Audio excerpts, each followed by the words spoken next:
Κύριε Σταϊκούρα, μέχρι στιγμής η ύφεση είναι στα επίπεδα του 7%, η ενεργεία καλπάζει προς το τραγικό ποσοστό του 20% και το χρηματιστήριο έχει πέσει κάτω από τις 900 μονάδες. Πώς μπορεί να αλλάξει αυτή η εικόνα της οικονομίας?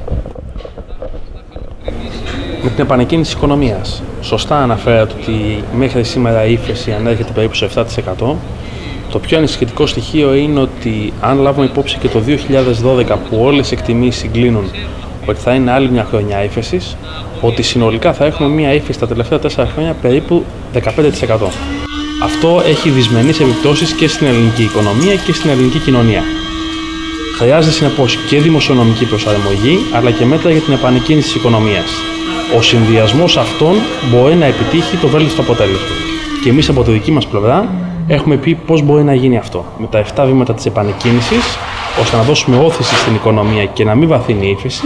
Και από την άλλη πλευρά, με μέτρα κυρίως περιστολής των δαπανών, έτσι ώστε να επιτευχθεί η δημοσιονομική προσαρμογή. Αναγκαία δημοσιονομική προσαρμογή. Το μείγμα αυτών των μέτρων θα έχει το αποτέλεσμα το οποίο προσδοκούμε τώρα. Από τη θέση σας καταλαβαίνω ότι το μεσοπρόθεσμο πρόγραμμα, καθώς και ο εφαρμοστικός νόμος, δεν είναι δυνατόν να λύσουν λύσεις στο αδιέξοδο της χώρας μας. Ποια είναι αυτά τα μέτρα που προτείνετε για να γίνει η επανεκκίνηση της οικονομίας? Πρώτα απ' όλα δεν το λέμε μόνο εμείς, το λέει η ίδια η κυβέρνηση. Το ομολογεί η κυβέρνηση. Σας θυμίζω ότι πρόσφατα, πριν από μία εβδομάδα, σε απανωτά υπουργικά συμβούλια, η κυβέρνηση αποφάσισε να πάρει μέτρα περίπου 3% του ΑΕΠ εκτός μεσοπρόθεσμου, ακριβώς επειδή και το μεσοπρόθεσμο πλέον δεν έχει πετύχει. Είναι σαφές συνεπώς ότι όσο ακολουθούμε αυτή την οικονομική πολιτική, τόσο θα παίρνουμε καινούργια μέτρα και τόσο θα βαθαίνει η ύφεση. Εμείς τι λέμε συνεπώς? Λέμε να γίνουν μέτρα για την επανεκκίνηση της οικονομίας, όπως για παράδειγμα είναι η μείωση των φόρων, η ενίσχυση της ρευστότητας της οικονομίας, τα μέτρα μηδενικού κόστους, η ενίσχυση της πραγματικής οικονομίας στο τραπεζικό σύστημα. Ταυτόχρονα όμως να υπάρξουν σημαντικά μέτρα για την περιστολή των δαπανών και μέτρα για την αξιοποίηση της περιουσίας. Τότε και μόνο τότε μπορούμε ταυτόχρονα να αντιμετωπίσουμε ύφεση, ελλείμματα και χρέη. Το νέο χαράτσι μέσω του τιμολογίου της ΔΕΗ σας βρίσκει σύμφωνο? Η κυβέρνηση προσανατολίζεται τουλάχιστον και την επόμενη χρονιά να ισχύσει. Αν γίνετε κυβέρνηση, θα το διατηρήσετε? Πρώτα απ' όλα, υπάρχει ονομαστική ψηφοφορία αύριο στη Βουλή, την οποία έχουμε θέσει και εμείς ως αξιωματική αντιπολίτευση, ακριβώς για αυτό το μέτρο. Είναι σαφές συνεπώς ότι δεν συμφωνούμε με αυτό το μέτρο. Κινείται στα όρια της συνταγματικότητας, είναι οικονομικά αναποτελεσματικό μέτρο και κοινωνικά άδικο. Θα μου επιτρέψετε να σας πω δε ότι δεν είναι μόνο για φέτος και για του χρόνου. Πλέον με τροπολογία που έχει καταθέσει ο Υπουργός Οικονομικών ουσιαστικά μονιμοποιείται το μέτρο. Είναι σαφές ότι πρόκειται για το έκτο χαράτσι στα ακίνητα. Χαράτσι στα ακίνητα που θα επιβάλλεται μέσω της ΔΕΗ, που ο ίδιος ο Υπουργός Οικονομικών είχε πει ότι δεν είναι ήδη για αυτούς τους λόγους, δεν είναι για να εισπράττει δηλαδή φόρους και τέλη. Και εδώ μιλάμε ουσιαστικά για νέο φόρο, όχι για τέλος. Απλά βαφτίστηκε τέλος για να μην υπάρξει πρόβλημα συνταγματικότητας. Και εμείς πιστεύουμε ότι αυτό θα αποδειχθεί πολύ σύντομα οικονομικά αναποτελεσματικό. Δεν το αντέχει η κοινωνία. Δεν αντέχει νέους φόρους. Και η Τράπεζα της Ελλάδας ουσιαστικά το επιβεβαιώνει. Δεν μπορεί να αντιμετωπίσει το πρόβλημα όταν ο πολίτης πλέον δεν έχει φοροδοτική ικανότητα. Ο κύριος Σαμαράς έχει δεσμευτεί ότι θα επαναφέρει τις συντάξεις, τουλάχιστον ως ένα ποσό της συντάξης, στην προμνημονίου εποχή. Με ποια μέτρα μπορείτε να σταθμίσετε αυτή την επαναφορά? Πρώτα απ' όλα, γιατί το είπαμε αυτό? Αυτό το είπαμε διότι έχει αποδειχθεί, όχι μόνο στην Ελλάδα, αλλά παγκοσμίως, ότι οι συνταξιούχοι και κυρίως οι χαμηλοσυνταξιούχοι έχουν τη μεγαλύτερη ροπή στην κατανάλωση. Δηλαδή, ουσιαστικά, ό,τι παίρνει ο χαμηλοσυνταξιούχος, ουσιαστικά το καταναλώνει. Ο ένας λόγος είναι που το κάναμε και ο βασικός λόγος είναι αυτός. Και ο δεύτερος λόγος φυσικά είναι ο λόγος κοινωνικής δικαιοσύνης. Δεν μπορεί να κόβεις δαπάνες μέσα από τις συντάξεις κυρίως των χαμηλοσυνταξιούχων. Πώς είναι το κόστος τους? Αυτό δεν ήταν εύκολο να το προσδιορίσουμε. Πόσο είναι δηλαδή το κόστος που θα έχουμε από την επαναφορά των συντάξεων στους χαμηλοσυνταξιούχους. Γι' αυτό, για να μην μας πει κανένας ότι οι αριθμοί είναι στον αέρα, εμείς βάλαμε ως κόστος επαναφοράς των συντάξεων στους χαμηλοσυνταξιούχους το κόστος απώλειας των συντάξεων σε όλους τους συνταξιούχους, που είναι 1,5 δις ευρώ. Από πού θα προέλθει αυτό τώρα? Αυτό θα προέλθει κυρίως από το σκέλος των δαπανών. Έχουμε μιλήσει για 18,4 δις περιστολή δαπάνης, 5,4 δις την πρώτη χρονιά. Θα προέλθει από την νομιμοποίηση των αυθαιρέτων και όχι την τακτοποίηση που κάνει η κυβέρνηση.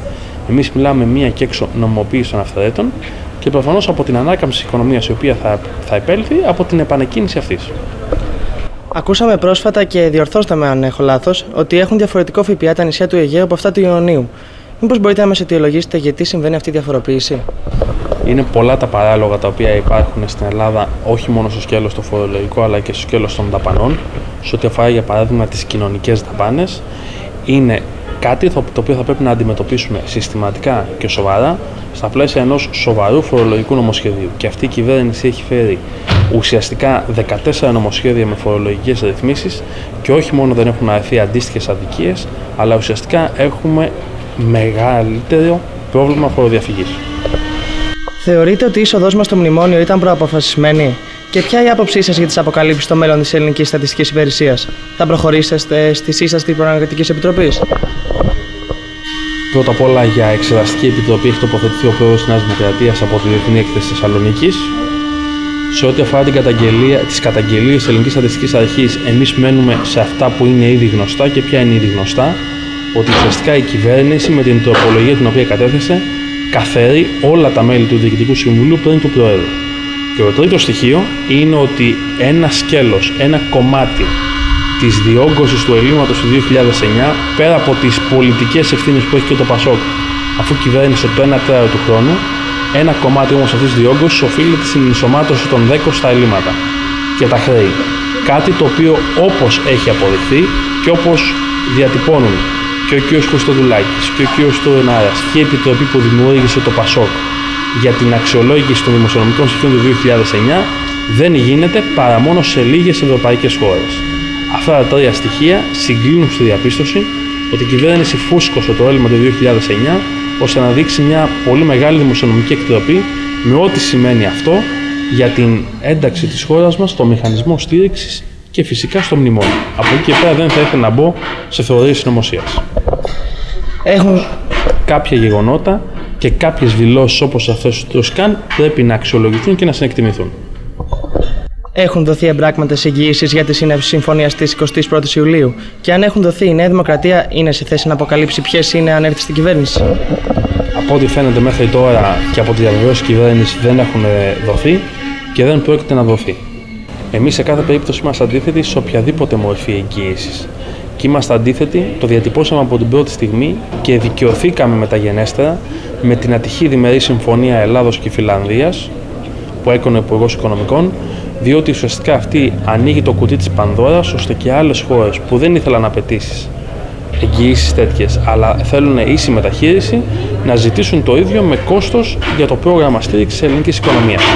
Ο ίδιος Υπουργός Οικονομικών προσπάθησε μετά να κλείσει το κουτί της Πανδώρας, μετακυλίοντας το πρόβλημα στις άλλες ευρωπαϊκές χώρες, με ό,τι σημαίνει αυτό για την υλοποίηση των ευρωπαϊκών αποφάσεων της 21ης Ιουλίου. Άρα, εμείς είμαστε αντίθετοι σε οποιαδήποτε μορφή εγγύησης, ακριβώς γιατί αυτό μπορεί να έχει κόστος για το σύνολο των αποφάσεων της 21ης Ιουλίου. Θα μπορέσετε να επαναδιαπραγματευτείτε το μνημόνιο αν γίνετε κυβέρνηση? Νομίζω ότι αυτός είναι ο στόχος.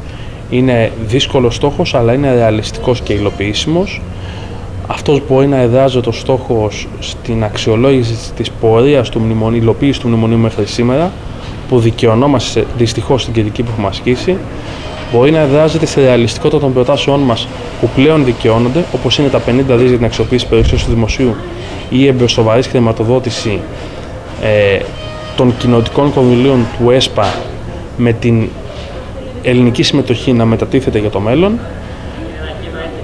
Έχει να κάνει με το γεγονός ότι εμείς ζητάμε ουσιαστικά αυτό που υλοποιείται στην Ιρλανδία και την Πορτογαλία, άρα είναι ρεαλιστικό αφού γίνεται και σε άλλες χώρες. Έχει να κάνει με τον κίνδυνο μεταδοτικότητας της κρίσης και σε άλλες χώρες και βλέπουμε ότι πλέον οι ευρωπαϊκές ηγεσίες, κυρίως η Γερμανία, επιμένουν σε αυτό το ντόμινο που μπορεί να δημιουργηθεί από την κατάρρευση της ελληνικής οικονομίας. Έχει να κάνει με την γεωπολιτική και γεωστρατηγική θέση της χώρας στην ευρύτερη περιοχή. Άρα τα επιχειρήματα υπάρχουν, πρέπει όμως να υπάρχει ένας αξιόπιστος συνομιλητής που θα έχει νοπή λαϊκή εντολή. Και γι' αυτό ζητάμε εκλογές. Πώς βλέπετε την κίνηση του Μπερλουσκόνη που ζήτησε βοήθεια των επιχειρηματιών? Αν έρθετε στην κυβέρνηση πράγματι, θα επιχειρήσετε παρόμοια ενέργεια?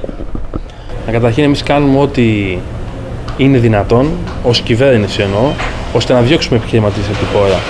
Τους φορολογούμε μόνιμα και έκτακτα, τους βάζουμε και άλλα χαράτσια, δεν βελτιώνουμε το επιχειρηματικό περιβάλλον, πέφτει η θέση της χώρας σε ανταγωνιστικότητα. Άρα, πώς είναι δυνατόν να ζητάς από τον επιχειρηματία να συμβάλλει στην ελληνική προσπάθεια, όταν κάνεις ό,τι είναι δυνατόν, ώστε ουσιαστικά να φύγει ο επιχειρηματίας από την Ελλάδα. Σε κάθε περίπτωση όμως πρέπει όλοι μας να συμβάλλουμε και νομίζω ότι οι επιχειρηματίες οικειοθελώς μπορούν να συμβάλλουν λίγο παραπάνω. Γνωρίζουμε ότι μεγάλο ποσοστό των πλοίων των Ελλήνων αφοπλιστών δεν έχει ελληνική σημαία και τους αποτρέπει η φορολόγηση. Θα μπορέσετε, αν γίνεται κυβέρνηση, να αλλάξετε αυτή την κατάσταση? Νομίζω το κρίσιμο σημείο εδώ είναι να δημιουργηθεί, να επανασυσταθεί αντίστοιχο Υπουργείο. Είναι δέσμευση της Νέας Δημοκρατίας, είναι δέσμευση του Πρόεδρου της Νέας Δημοκρατίας, του κ. Σαμαρά, και είναι δέσμευση επίσης αυτό το Υπουργείο να υπάγεται άμεσα στο γραφείο του Πρωθυπουργού. Αυτή είναι η σημασία, η έμφαση που δίνουμε στο χώρο της ναυτιλίας. Τέλος, βλέπετε οι εκλογές να πλησιάζουν? Και αν ναι, ποια πιστεύετε ότι θα είναι η έκβασή τους? Οι εκλογές είναι πάντα διέξοδο στα αδιέξοδα. Και τα αδιέξοδα αυτής της κυβέρνησης είναι πολλά, μεγάλα, αυξανόμενα, διωγγούμενα. Θεωρώ συνεπώς ότι απαιτείται νοπή λαϊκή εντολή ώστε η πορεία της ελληνικής οικονομίας να αλλάξει, η ψυχολογία της αγοράς να αλλάξει και ένα ρεαλιστικό σχέδιο να κατατεθεί και να υλοποιηθεί. Πιστεύω ότι εμείς ως Νέα Δημοκρατία δουλεύουμε σοβαρά και συστηματικά προς αυτήν την κατεύθυνση.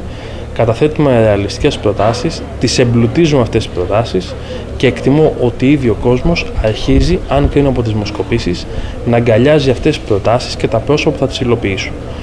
Οι τελευταίες δημοσκοπήσεις, παρά το γεγονός ότι εκφράζουν μια συνολική δυσφορία της κοινωνίας προς το πολιτικό σύστημα, παρά τα αυτά δείχνουν μια διευρυνόμενη απήχηση των θέσεων της Νέας Δημοκρατίας, κάτι που οδηγεί και σε διεύρυνση διαφοράς από το ΠΑΣΟΚ και σε ενίσχυση των ποσών της Νέας Δημοκρατίας. Χρειάζεται πολλή δουλειά ακόμα, είμαι όμως αισιόδοξος ότι το αποτέλεσμα θα είναι θετικό για τη Νέα Δημοκρατία και για τη χώρα. Σε ευχαριστούμε πάρα πολύ για τη συνέντευξη. Ευχαριστώ πάρα πολύ για την πρόσκληση.